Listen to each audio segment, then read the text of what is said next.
2 full day voting முடிஞ்சிருச்சு. இப்போ voting results என்ன அப்படிங்கிறத பார்த்துடலாம். இப்போவும் ஃபஸ்ட் ப்ளேஸில் வினோத் அண்ணா தான் இருக்கார். 25% ஆஃப் ஓட்ஸ் வாங்கியிருக்காரு.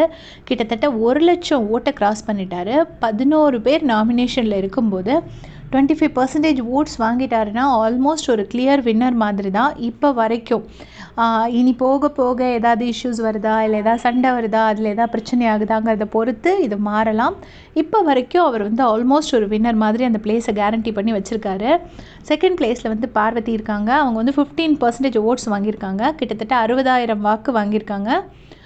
வினோத் அண்ணாவை விட 40,000 ஓட்டு அவங்களுக்கு கம்மியாக இருக்குது.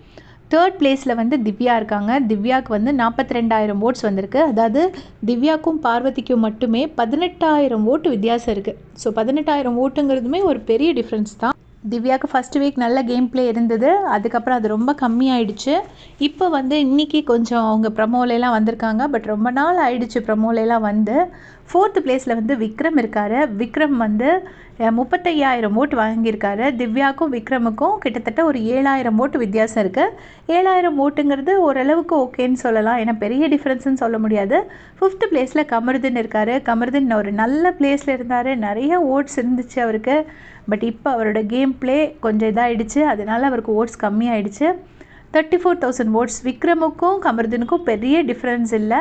ஸோ கமருதீன் கொஞ்சம் மனசு வச்சா கண்டிப்பாக இதோட நிறைய ஓட்ஸ் வாங்கலாம். ஏன்னா கமருதீன் நினச்சா அவ்வளோ டேலண்ட்ஸ் வச்சுருக்காரு. அவர் டேலண்ட்டை மட்டும் ஷோகேஸ் பண்ணாலே போதும், அவருக்கு ஓட்ஸ் கிடச்சிரும். அண்ட் கொஞ்சம் கோவத்தை கம்மி பண்ணணும்.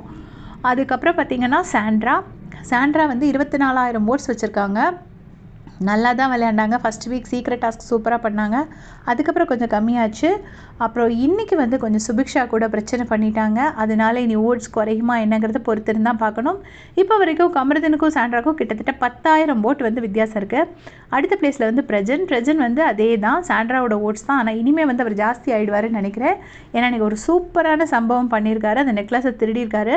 ஸோ அதுக்கு தான் அவருக்கு டெஃபினட்டாக அதுக்கு கொஞ்சம் ஓட்ஸ் நாளை கிடைக்கிறதுக்கு வாய்ப்பு இருக்குது. பொறுத்திருந்து பார்க்கலாம். இது லைவில் வந்ததுக்கப்புறம் இது டெஃபினட்டாக வந்து மக்கள் விரும்புவாங்க. அடுத்த பிளேஸில் வந்து அமித் இருக்கார். அவர் வந்து ஒரு 21,000 ஓட்ஸ் வாங்கியிருக்காரு. பிரஜனுக்கும் அமித்துக்கும் ஒரு 2,000 ஓட்ஸ் டிஃப்ரென்ஸ் இருக்குது. அமித்துக்கு இந்த கர்ணன் கேரக்டர் கொஞ்சம் கஷ்டம்தான். ஏன்னா அவருக்கு பாவம், அவர் தாய்மொழி வந்து கன்னடா. அதனால் அவருக்கு இந்த கர்ணன் படம்லாம் பற்றி தெரியறதுக்கே சான்சஸ் ரொம்ப கம்மி. எவ்வளோ பண்ண முடியுமோ தெரியாது. பட் மனுஷன் ரொம்ப சின்சியர். அவரால் என்ன முடியுமோ அதை பண்ணுவார். யாருக்கும் கெடுதல் நினைக்க மாட்டார்.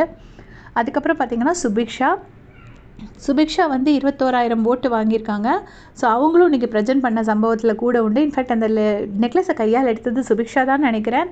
ஸோ அவங்களுக்கு இப்போ ஒருவேளை வந்து சாண்ட்ரா கூட நடந்த பிரச்சனையினால் அவங்களுக்கு ஒருவேளை ஓட்ஸ் இன்றைக்கி வந்திருக்கலாம். ஏன்னா லாஸ்ட்டுக்கு முந்தின பிளேஸில் இருந்தாங்க. இப்போ பார்த்திங்கன்னா லாஸ்ட்டுக்கு முந்தின பிளேஸில் கனியக்கா இருக்காங்க. ஸோ அடுத்த பிளேஸில் கனியக்கா, சுபிக்ஷா, அப்புறம் அமித் எல்லாத்துக்குமே ஒரே தான். வெறுமே 10 ஓட்டு 5 ஓட்டு அந்த மாதிரி டிஃப்ரென்ஸு. அமித், சுபிக்ஷா, கனியக்கா 3 பேத்துக்கும். லாஸ்ட் பிளேஸில் எஃப்ஜே இருக்கார். எஃப்ஜேக்கு பெரிய ஸ்கோப்பும் இல்லை. லூசு பெண்ணே அண்ட் அவர் வந்து எப்போயுமே தூங்க வேற செய்கிறாரு. அதனால கொஞ்சம் ஓட்ஸ் கம்மியாகிறதுக்கு வாய்ப்பு இருக்குது. இந்த வாரம் அவர் எலிமினேட் ஆகிறதுக்கு நிறைய சான்சஸ் இருக்குதுன்னு நான் நினைக்கிறேன்.